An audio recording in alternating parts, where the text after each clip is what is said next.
Hamas Israel में घुस गया और वहां उसके लोगों को मारा। इजराइल से कहां चूक हुई, इस सवाल का जवाब हमास की रणनीति में छिपा हुआ है।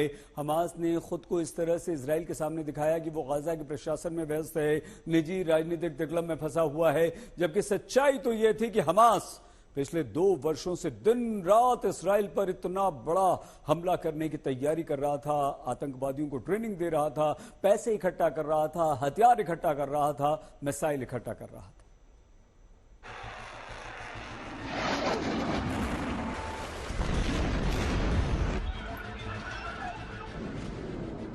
हमास का एक प्रोपेगेंडा वीडियो जिसमें वो इजराइल पर फिदायिन हमला करते हुए दिखता है। हमास का एक और प्रोपेगेंडा वीडियो जिसमें वो इजराइल के सैनिकों पर ड्रोन से बम बरसाता है।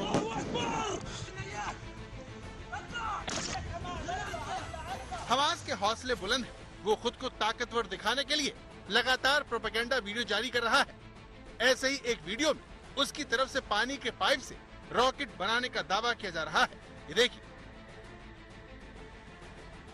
45 सेकंड के इस वीडियो की शुरुआत जमीन से पाइप को निकालते हुए आतंकवादी देखे जा सकते हैं। पानी के इन पाइपों को ट्रकों पर लादकर आतंक की फैक्ट्री में ले जाया जाता है। अगली तस्वीर में आतंकवादी इन पाइपों को काटकर उनमें बारूद भरते हुए देखे जा सकते हैं। अगली तस्वीर में रॉकेट की इस बॉडी के काम को पूरा किया जाता है और उन्हें जमीन में पहले से तैयार लॉन्चर जैसी चीज फिट कर दिया जाता है। इस तरह हमास का दावा है कि उसने पानी के पाइपों से रॉकेट बना लिए हैं, लेकिन ये कितना सही है उसकी भले ही पुष्टि करना मुमकिन न हो।